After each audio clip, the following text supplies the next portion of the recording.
Assalamualaikum warahmatullahi wabarakatuh. Alhamdulillah, alhamdulillahi rabbil alamin.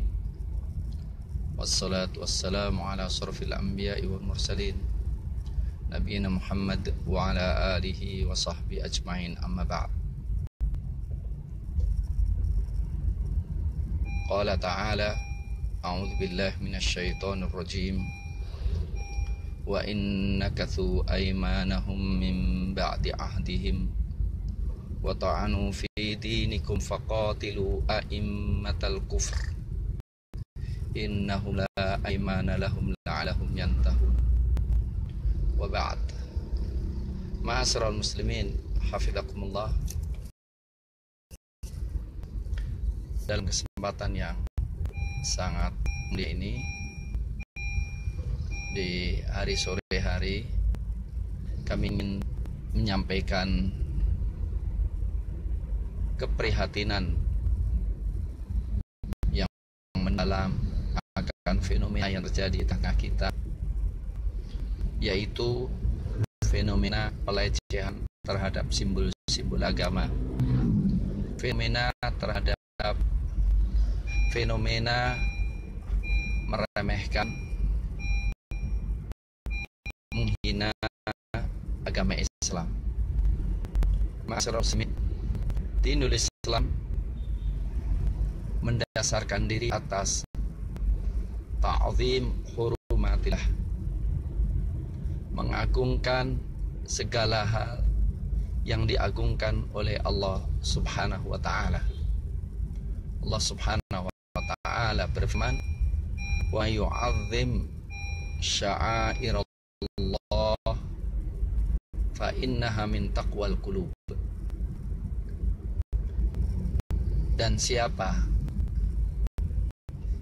yang mengagungkan syiar Allah, syiar Allah, fa innaha min taqwal qulub, sesungguhnya hal itu termasuk ketakwaan hati. Dan dalam ayat yang lain Allah mengatakan, wa may yu'azzim hurumatillah fa huwa khairul lahu 'inda rabbih. Dan siapa yang memuliakan dan mengagung hurumatillah, hurumatillah itu adalah segala hal yang dimuliakan oleh Allah, maka itu lebih baik di sisi Rabbnya. Banyak sekali ayat-ayat maupun hadis-hadis yang menekankan tentang memuliakan ibadah, syiar-syiar ibadah, seperti sholat, seperti zakat, seperti haji. Dan ayat tadi berkaitan dengan haji sebetulnya. Atau membaca Quran, memuliakan ibadah itu sendiri. Contohnya sholat. Bagaimana Rasulullah SAW menjadikan sholat sebagai iman. Wa makana Allahu liyudhi'a imanakum. Dan Allah SWT menegaskan kufurnya orang yang melecehkan sholat. Ketika diajak sholat memperolok-olok, Allah katakan, idza nadaitum is-sholati takhadhuha huzwa wa la'ibah. Kalau mengajak mereka untuk sholat, mereka menjadikan sholat itu olok-olok dan main-main. Bahkan Allah Subhanahu wa ta'ala menjadikan orang-orang yang diajak sholat kemudian tidak mau, maka mereka di akhirat kelak ketika sujud di hadapan Allah Subhanahu wa ta'ala, di mana kaum muslimin ketika melihat Allah di akhirat akan sujud, maka dia tidak bisa sujud, dan menjadikan orang yang tidak sholat sebagai penyebab saudaka ma salakakum fi saqar qalu lam nakum minal musallin. Ini bab salat. Demikian juga zakat. Allah Subhanahu wa taala memvonis orang yang tidak mau zakat, meremehkan zakat sebagai orang musyrikin. Fawailul lil musyrikin alladzina la yu'tuna zakah. Celakalah orang-orang musyrikin, yaitu orang-orang yang tidak mau menunaikan zakat. Demikian juga orang yang memuliakan Rasul, bagaimana dimuliakan oleh Allah Subhanahu wa taala. Sebagaimana Allah mengatakan, inna arsalnaka syahidan wa mubasysyiran wa nadhira litu'minu billahi wa rasulihi wa tu'azziruhu wa tuqqiruhu. Ya, supaya kalian mengaku dan memuliakan. Falladzina amanu bihi wa 'azzaruhu wa nasaruhu. Adapun orang-orang yang beriman dengan Rasul dan memuliakan Rasul dan menolong Rasul, maka mereka adalah orang-orang yang beruntung. Sekali lagi, banyak sekali rincian, baik dalam Quran maupun dalam hadis. Pentingnya ta'zim semua yang dimuliakan oleh Allah. Darah seorang mukmin, harta seorang mukmin, memuliakan Al-Quran, memuliakan kalam Rasul sallallahu alaihi wasallam. Ya ayyuhalladzina amanu la tuqaddimu baina yadayillahi wa rasulih. Kita ngomong saja, berbuat apa saja, itu harus minta izin dulu kepada Quran dan Sunnah. Jangan sampai kita mendahului.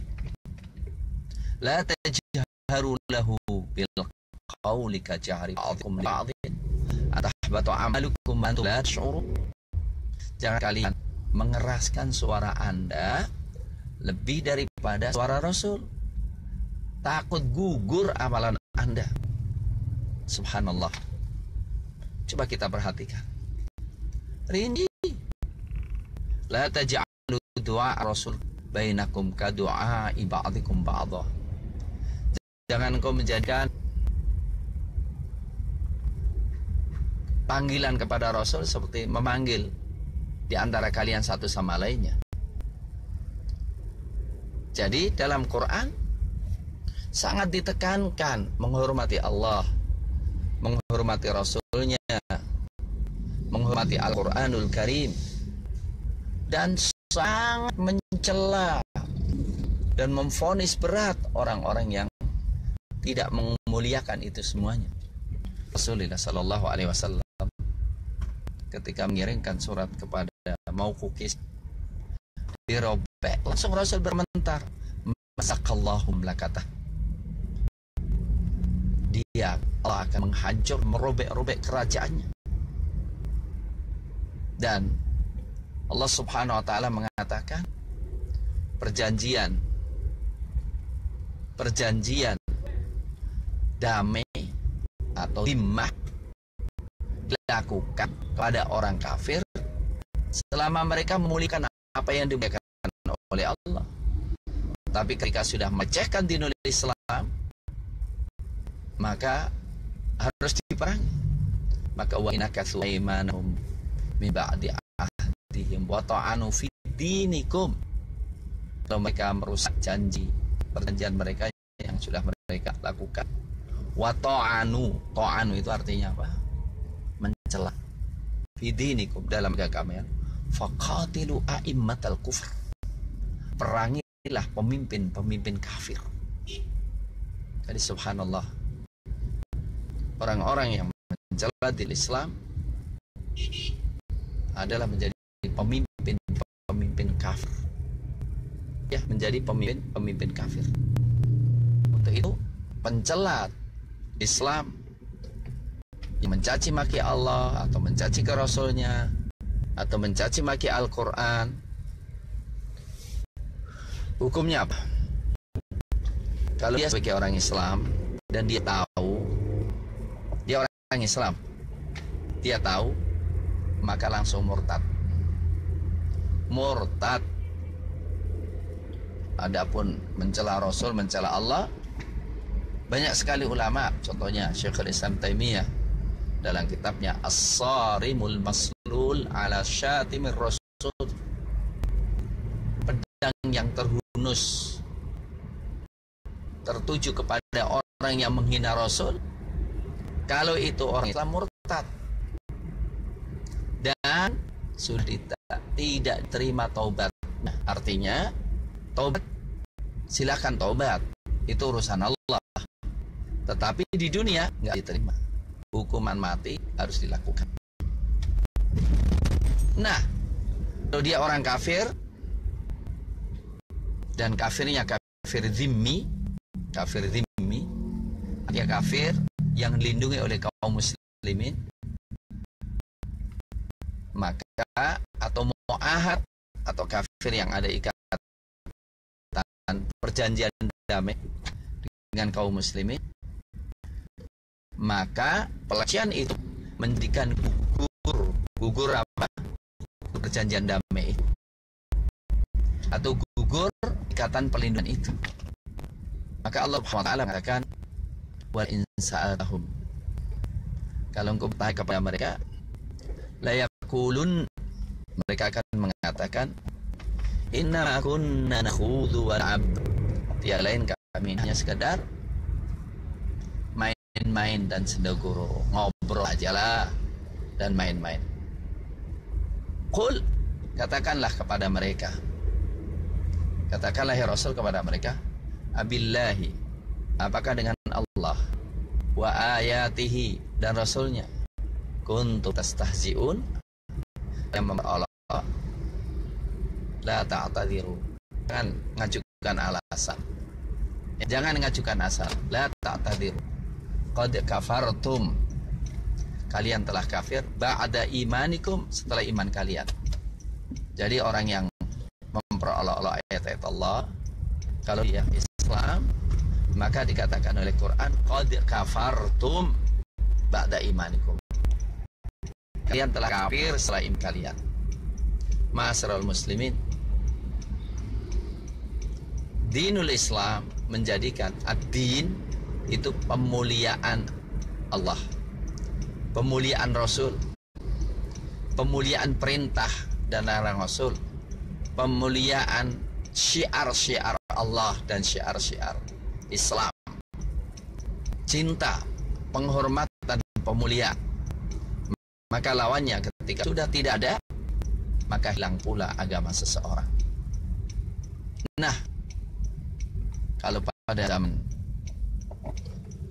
Rasulullah Sallallahu Alaihi Wasallam, ketika ada orang demikian, ya, maka hukumannya jelas. Di akhir perjalanan Rasulullah Sallallahu Alaihi Wasallam di Madinah memerintahkan orang-orang yang kayak demikian dengan perintah yang tegas, la illam yantahil munafiqun walladzina fi qulubihim maradun wal murjifuna fi Madinah lanukhriyannaka bihim thumma la yujawirunaka fiha illa qalila la'unina aina tuqifu ukhidu wa qutilu taqtila. Tegas ancaman hukuman mati. Umar bin Khattab radhiyallahu ta'alaan mendapatkan seseorang pertanyaan liberal yang ingin membuat keraguan kaum muslimin terhadap pemurnian Quran. Sobir namanya. Langsung diambilkan tongkat dan langsung orang kepalanya sampai berdarah-darah, sampai orang itu baru ngomong, ya Amirul Mukminin, aku sudah sembuh dari penyakitku. Baru didiamkan. Ma'asyiral muslimin, sekarang yang melecehkan Quran jadikan tisu, Quran diinjak-injak, atau melecehkan isi Al-Quran kan, ya, dengan mengatakan ini rasa dengan Asmaul Husna dan lain-lainnya. Maka kaum muslimin harus memiliki kekuatan untuk memberikan pelajaran terhadap orang-orang yang melecehkan Quran, atau membangun kekuatan politik sehingga Sehingga diharapkan pemimpin negara adalah pemimpin yang mau menghargai undang-undang dasarnya, pemimpin yang mau menghormati konstitusinya.